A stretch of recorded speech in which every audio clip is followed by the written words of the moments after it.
പ്രിയമുള്ളവരെ, നമ്മളിന്ന് പറയാൻ പോകുന്ന വിഷയം നമ്മുടെ സഹോദരിമാരുടെ, സ്ത്രീകളുടെ ജീവിതത്തിലെ ഒരു പ്രധാന കാലഘട്ടമാണ് ഗർഭകാലഘട്ടം എന്ന് പറയുന്നത്. ഗർഭിണിയായിരിക്കുന്ന സമയം മനസ്സിൽ ഒരുപാട് ചിന്തകളും ആശങ്കകളും വ്യാകുലതകളുമൊക്കെ മനസ്സിനെ അലട്ടിക്കൊണ്ടിരിക്കുന്ന ഒരു പ്രത്യേക സമയവും സന്ദർഭവുമാണത്. അതുകൊണ്ട് തന്നെ ആ സമയത്ത് കൂടുതൽ അള്ളാഹുവിലേക്ക് അടുക്കുവാനും ഇബാദത്തുകളും ദിക്റുകളും ഒക്കെ വർദ്ധിപ്പിക്കുകയും ചെയ്യുന്ന ഒരു സാഹചര്യം പൊതുവെ നമ്മുടെ സഹോദരിമാർക്കിടയിലുണ്ട്. എന്തായാലും ഓരോ സഹോദരിമാരും അവരുടെ പ്രസവം എളുപ്പമാകുവാനും പ്രശ്നങ്ങളില്ലാതെ വിഷമങ്ങളില്ലാതെ പ്രസവം തീരുവാനും അതുപോലെ തന്നെ നല്ല ആരോഗ്യമുള്ള സ്വാലിഹായ ഒരു കുഞ്ഞിനെ ലഭിക്കാനും ഒക്കെ എല്ലാവരും ആഗ്രഹിക്കുന്നൊരു കാര്യമാണ്. അതിന് നമ്മുടെ ഇന്നത്തെ സാഹചര്യത്തിൽ ഭൗതികമായി കൊണ്ട് നമ്മൾ ചെയ്യുന്ന ചികിത്സകളും അതുമായി ബന്ധപ്പെട്ട് കിടക്കുന്ന മറ്റു കാര്യങ്ങളൊക്കെ അതൊക്കെ നമ്മൾ ചെയ്യേണ്ട കാര്യങ്ങൾ തന്നെയാണ്. അതൊക്കെ ചെയ്യുന്നതോടു കൂടെ ഒരു സത്യവിശ്വാസിയായിട്ടുള്ള ഒരു സഹോദരി അവര് ആത്മീയപരമായുള്ള മാർഗങ്ങളെ കൂടി അവലംബിക്കൽ ഏറ്റവും ഹൈറായ ഉത്തമമായുള്ള ഒരു കാര്യമാണ്. ഇത് കൂടുതൽ ശ്രദ്ധിക്കുവാനും കൂടുതൽ സുരക്ഷിതമാകാനും ഒക്കെ അത് കാരണമായി തീരും. അപ്പൊ അത്തരം കാര്യങ്ങളെ കുറിച്ചാണ് നമ്മൾ ഇന്ന് പറയാൻ പോകുന്നത്. ഒരു ഗർഭിണിയും ഒരു കുഞ്ഞും സുരക്ഷിതമാകാൻ ആവശ്യമായി കൊണ്ടുള്ള അതിനാവശ്യമായുള്ള ദിക്റുകളും അതിനാവശ്യമായുള്ള കാര്യങ്ങളും മഹാന്മാർ പഠിപ്പിച്ച വിഷയങ്ങളാണ് നമ്മൾ ഇന്ന് പറയാൻ പോകുന്നത്. അല്ലാഹു സുബ്ഹാനഹു വ തആല നമുക്ക് നാഫിയായ ഇൽമു പ്രദാനം ചെയ്യട്ടെ. ആദ്യമായി കൊണ്ട് നമ്മൾ ഗർഭിണിയായി എന്നറിഞ്ഞത് മുതൽ തന്നെ മഹാനായ ലക്ഷദ്വീപിൽ മറവിട്ട് കിടക്കുന്ന മഹാനായ ഖാസിം വലിയുള്ളാഹി തങ്ങൾ പാപ്പാന്റെ പേരിൽ ഖുദ്ദസല്ലാഹു സർറുൽ അസീസ് മഹാന്റെ പേരിൽ ഒരു ഫാത്തിഹയും യാസീനും പാരായണം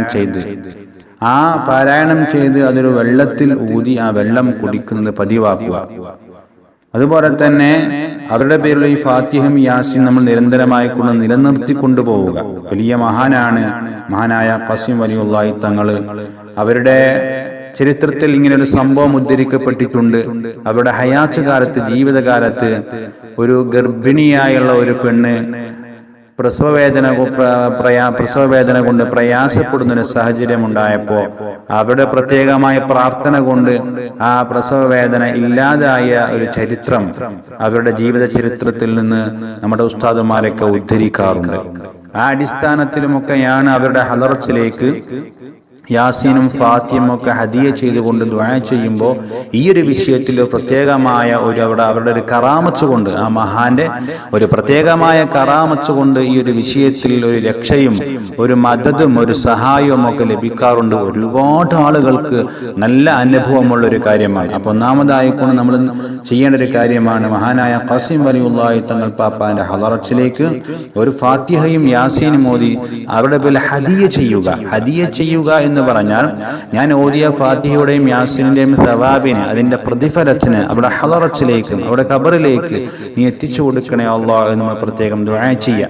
ഇതാണ് ഹദിയ ചെയ്യുക എന്ന് പറയുക. അതിന്റെ പ്രതിഫലത്തിന്, അതിന്റെ കൂലിയെ അവരിലേക്ക് നമ്മൾ ചേർത്ത് വെക്കുക. ഇതിനാണ് ഹദിയ ചെയ്യുക എന്ന് പറയാം. അങ്ങനെ ഹദിയ ചെയ്തിട്ട് നമ്മൾ വെള്ളത്തിൽ മന്ത്രിച്ച് ഊതിയിട്ട് ആ വെള്ളം കുടിക്കലും ഒക്കെ ഏറ്റവും ഉത്തമമായുള്ള കാര്യങ്ങളാണ്. പ്രത്യേകം ദുആ ചെയ്യുക. അതുപോലെ തന്നെ നമ്മൾ ദുആഉൽ ഖർബിനെ നമ്മൾ വർദ്ധിപ്പിക്കുക. നബി സല്ലല്ലാഹു അലൈഹി വസല്ലം തങ്ങൾ പ്രയാസങ്ങൾ വരുമ്പോൾ ആ പ്രയാസങ്ങൾ നീങ്ങിപ്പോകാൻ വേണ്ടി കൊണ്ട് പഠിപ്പിച്ച പ്രത്യേകമായ ഒരു പ്രാർത്ഥനയാണ് ദുആഉൽ ഖർബ്. ലാ ഇലാഹ ഇല്ലല്ലാഹുൽ അളീമുൽ ഹലീം, ലാ ഇലാഹ ഇല്ലല്ലാഹു റബ്ബുൽ അർശിൽ അളീം, ലാ ഇലാഹ ഇല്ലല്ലാഹു റബ്ബുസ് സമാവാതി വ റബ്ബുൽ അർളി വ റബ്ബുൽ അർശിൽ കരീം എന്നുള്ള ഈ ദുആഉൽ ഖർബിനെ ഈ സന്ദർഭത്തിൽ നമ്മൾ ധാരാളമായി കൊണ്ട് നമ്മൾ വർദ്ധിപ്പിക്കുക. അത് ഈ സമയത്ത് നമ്മുടെ പ്രസവം എളുപ്പമാകുവാനും മറ്റു പ്രശ്നങ്ങളൊന്നും തന്നെ ഇല്ലാതാകുവാനും ഒക്കെ അത് ഏറെ ഉപകാരപ്രദമാണ്. അതോടൊപ്പം തന്നെ മഹാനായ ഹബീബായ റസൂലുള്ളാഹി സ്വല്ലല്ലാഹു അലൈഹി വസല്ലം തങ്ങൾ മഹദിയായ ഫാത്തിമ ബീവി റളിയല്ലാഹു അൻഹക്ക് പ്രസവം അടുത്ത സന്ദർഭത്തിൽ അവർക്ക് ചൊല്ലാൻ വേണ്ടി കൊണ്ട് നിർദ്ദേശിക്കപ്പെട്ട ചില കാര്യങ്ങളുണ്ട്. അതിൽപ്പെട്ട ചില വിഷയങ്ങളാണ് ആയത്തുൽ കുർസി പാരായണം ചെയ്യുക.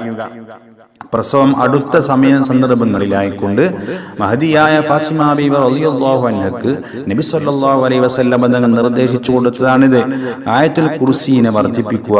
അതുപോലെ തന്നെ സൂറത്തുൽ ഇഖ്ലാസ്, ഖുൽ ഹുവല്ലാഹു അഹദ് എന്ന് പറയുന്ന സൂറത്തുൽ ഇഖ്ലാസ്, മുഅവ്വിദത്തൈൻ എന്ന് പറഞ്ഞാൽ സൂറത്തുൽ ഫലഖും സൂറത്തുൻ നാസും, ഖുൽ അഊദു ബിറബ്ബിൻ നാസ് എന്നുള്ള ആ സൂറത്തും, അതുപോലെ തന്നെ ഖുൽ അഊദു ബിറബ്ബിൻ നാസ്, ഖുൽ അഊദു ബിറബ്ബിൽ ഫലഖ് എന്ന് പറയുന്ന ഈ സൂറത്തുൽ മുഅവ്വിദത്തൈൻ അത് നമ്മൾ കൂടുതലായി കൊണ്ട് നമ്മൾ പാരായണം ചെയ്യുക.